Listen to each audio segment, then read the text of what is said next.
Everybody, thank you for visiting my channel, Past, Present, and Future Gnosis. It's your host, Gnosis Man, and I'm back with another one, man. We got a really interesting article here for you guys that I really want to present. But before I begin, I want to say, please watch towards the end of this video because during this video concerning the article, we'll be touching upon this book right here. And this is the gem right here, ladies and gentlemen. You need to get this book. This is The Mystery Cults of the Ancient World by Hugh Baldwin. This is a good read, and this is going to complete this article right here that we have. So please, I just want to say, so stay tuned because I want to read an insert into this book that relates to this. So anywho, let's get straight into this article. Rare frescoes unearthed in Pompeii shed light on ancient rituals straight out of Reuters. So it's very interesting. Let's get right into it. Archaeologists in Pompeii have uncovered rare, nearly life-size frescoes that offer fresh insight into religious practices in the ancient city before it was destroyed by Mount Vesuvius in AD 79, the site said on Wednesday. The discovery features a large-scale frieze that spans 3 walls of a banquet hall, presenting vivid imagery of the initiation rites for followers of Dionysus, the ancient Greek god of wine, fertility, theater, and religious ecstasy. The initiation rituals known as the Mysteries of Dionysus were secretive religious rites dedicated to the god, promising spiritual enlightenment and possibly a blessed afterlife. And before I go any further, I just dropped a video actually I'm going to say about a month or two ago, showing you what they found over in this site also, not too far from this site too. So it's actually really interesting. But yeah, you should check out that video. But yeah, let's get straight back into this video. The fresco dating to 40 to 30 BC presents vivid imagery of Dionysian followers in states of ritualistic ecstasy, dancing, and hunting, resembling the frescoes of the nearby Villa of the Mysteries which were uncovered 100 years ago. In 100 years' time today will be remembered as historic because the discovery we are presenting is historic, said Italian culture minister Alessandro Gio, who attended the unveiling of the frescoes. Alongside the Villa of the Mysteries, this fresco forms an unparalleled testament to the lesser-known aspects of ancient Mediterranean life. The giant frieze illustrates the female followers of Dionysus as both dancers and fierce hunters, carrying a slaughtered goat on their shoulders or holding a sword and the entrails of an animal in their hands. At the center is a fresco of an elegantly dressed woman who was possibly waiting to be initiated into the mysteries. An upper frieze depicts live and sacrificed animals, including a fawn, a freshly gutted boar, roosters, and fish. Researchers said that this juxtaposition underscored the dual nature of Dionysian worship, combining revelry with primal sacrifice. Quote, "The question is, what do you want to be in life, the hunter or the prey?"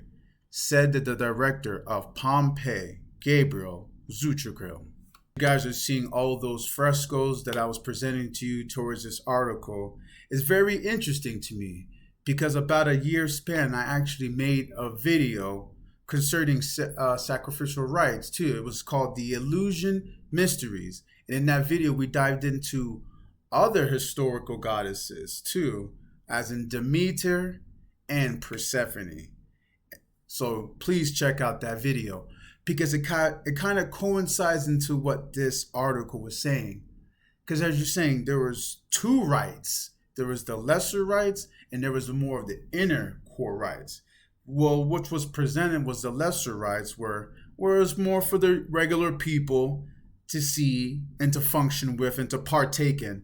But then there was actually a second part where it was mostly of the inner court that dealt with more of the sciences and the philosophical viewpoints of these stories. Because if you've been watching my video, I've talked about how all these stories are not to be meant literal. These are parables, ladies and gentlemen, parables. In the Illusion Mysteries, the video that I did, explains this incomplete.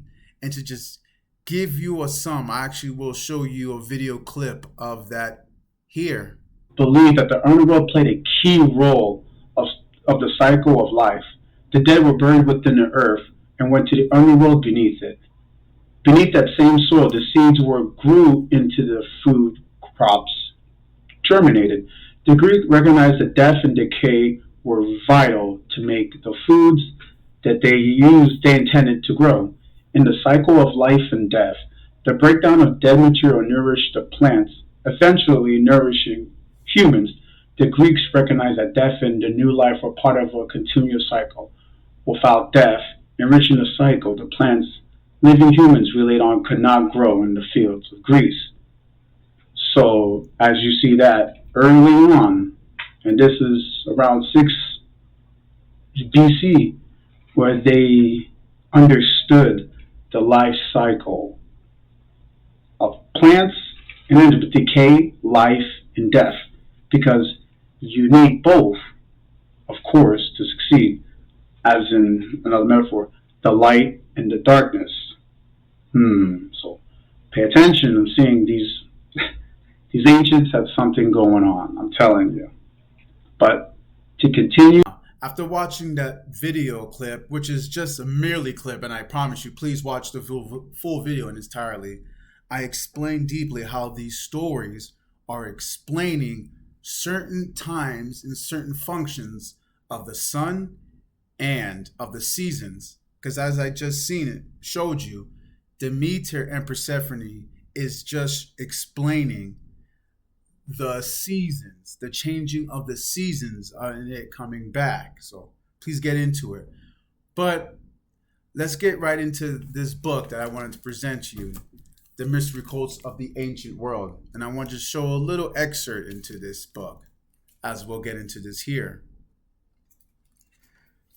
Dionysus, the god most associated with exotic cults in the Greco-Roman world, was Dionysus Mandias. The wild female followers of Dionysus are a frequent subject of ancient art, sometimes in the company of satyrs, the half-human, half-goat servants of the god, sometimes on their own at rest, dancing or carrying wild animals they have killed or tamed. Bacchic frenzy, the state of those driven wild by Dionysus, is an element in the number of myths, including that of the poet and musician Orpheus, who traveled to the underworld in search of his dead wife, Eurydice, failed to bring her back and was subsequently torn apart by Menes. But these myths reflect a real form of ascetic cult, well documented by both literary works and inscriptions, in which women and men will go out into the countryside at night and engage in revels in honor of Dionysus. Now, after writing that little insert from this book, I want to show you the importance that these cults were to these people. And what's interesting is Dionysus, and if you look up Dionysus, it actually coincides with Bacchus. Bacchus. And again, this is me showing you, ladies and gentlemen, that these cultures were borrowing from each other. Plain as day to see, as I explained to you in numerous videos. So let's show you, give you a little insert so you can see this, because I've been trying to throw this down people and just try to explain to them that these cultures were mingling with each other, taking ideas and infusing it into their culture. So let's just read this little insert about Bacchus and how it relates to a certain other person. So let's get right into that right here. Bacchus was the Roman god of agriculture, wine, and fertility, equivalent to who, ladies and gentlemen? The Greek god Dionysus. He is often seen with vines of grapes with him. Dionysus was said to be the last god to join the 12 Olympians. Supposedly, Hestia gave up her seat for him. His plants were vines and trailing ivy. And here's what's really important right here, ladies and gentlemen. Listen to this. He carried a pine cone top staff. Again, ladies and gentlemen. If I wasn't clear, let me be clear again. He carried a pine cone top staff. Who does this remind you of? And his followers were gold-footed satyrs and Menendez, wild women who danced energetically during his festivals. Bacchus is the son of Jupiter. Juno. You guys know about Juno, and I don't want to start there, but we're going to get into Juno too also. But what I'm trying to show you here, ladies and gentlemen, is that these cultures, the Greeks and the Romans, were adopting other cultures from the Phoenicians and the Egyptians. And you could be like, Gnosis, how could you say that they're the bargain? Well, there could be some similarities though. Okay, but when the similarities go to rising and dying gods and gods of fertility, you start trying to wonder where the story came from and where the deviations started to arise. Because as you see here, who else is he attributed to? Dionysus, aka Osiris, ladies and gentlemen. And for my back videos, if you know Herodotus, Herodotus, he honestly, this is like one of the only few Greek people that I bang with, ladies and gentlemen, because he gives you straight as day. He tells you exactly where the Greeks got some of their gods from, and that they got it from the Egyptians and the Phoenicians. And if you need some evidence, I'll show you a clip of my video right here. Chiefly in the title of the now exiled royal family. So you see exactly who he's referring to when he's saying that they make up claims, or that they're following, that the Hellenists are following the Egyptians. These are the Greeks. Herodotus himself is a Greek too. But next insert, I want to show you page 144, so you guys can see also book 2, page 144. In any case, the Egyptians were the first of all peoples to hold public religious festivals, pageants, and processions escorting divine images. Remember now. And the Hellenists, well, since I gave you the definition, I'm going to just say, and the Greeks learn about these rituals from them. My proof for this assertion is that Egyptian ceremonies have obviously been held for a very long time, but those of the Greeks have been instituted only recently. The Egyptians come together to celebrate major festivals, not just once, but many times a year. The most popular festival takes place at the city of Bubastis in honor of Artemis. And if you know Greek mythology, you know who that is. The second most popular festival honors Isis, an Egyptian moon goddess, at the city of Bosphorus, an Egyptian city situated in the center of the delta where the most important sanctuary of Isis is located. Isis is, in the Greek language, is Demeter. If you know Greek mythology, you know about Demeter. Wow, ladies and gentlemen, again, so not trying to nag, but I try to educate people. These stories are not just bedtime stories. They're not just bedtime stories. These are ancient ancestors were sophisticated people, ladies and gentlemen. I just showed you that the Eleusinian Mysteries, the story was around the 6th century BC, was explaining the seasons in plain daylight. I mean, like, come on. And just to put it into a story is just amazing, because how do we communicate to, I hate to say this, but with kids and stuff like that? We tell them what? Stories, so they can relate them into their natural world events, ladies and gentlemen. These stories are everything, because just like in the Bible, what did Jesus talk to them? I talk to you in parables, right?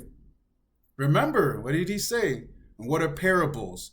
These parables are in these stories just like these Greeks, the Romans, and the Egyptians did. So, what I educate you all and I task you all to do is look into these stories and try to dissect them. Because what is a story if you don't know the inner key notes to it? You're just going to miss everything else unless you're paying real attention to this. So, just wanted to bring this out. But please, ladies and gentlemen, let's not pass these stories off as nothing because they mean a lot. But don't want to drag on this video. What do you guys think about those frescoes? And what do you think about all these cults that were in mass drive around this time? Because there is something about this that these people were clinging on to. These were their livelihoods, ladies and gentlemen. You're not painting frescoes of this magnitude on your walls for nothing. Unless there is some type of truth into it, inner truth. But that's why I'm here and I make my channel to make these videos so we could talk upon it. So 2025, ladies and gentlemen, we're going to be talking about more of the inner works of these mystery cults and what they really were trying to portray to the people. Because once you get into it, ladies and gentlemen, it's a lot. It's a lot of, let's say it's like the several liberal arts: grammar, rhetoric, logic, arithmetic, geometry, music, and astronomy. And if you know about the several liberal arts, you know that can go to the craft too.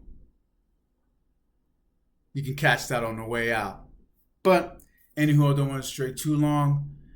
Again, new videos will be coming out. Please watch my prior videos that I just presented to you, the Illusion Mysteries, and why you need to read Herodotus to understand the Greek, Roman, the Egyptian, and the Phoenician connection. Because there's a connection that's not being put out there. But it is out there. It's just hidden from us in books. Because not a lot of people are going to buy books, man. People buying other sorts of stuff but can't even pay 40, 50 bucks for a good book. For a good book. But anywho, thank you all for taking the time to watching my video. Please stay tuned, be watching more videos, and check on my past videos. But anywho, I'll catch you all on the next one. Thanks for taking the time. All right. Cheers.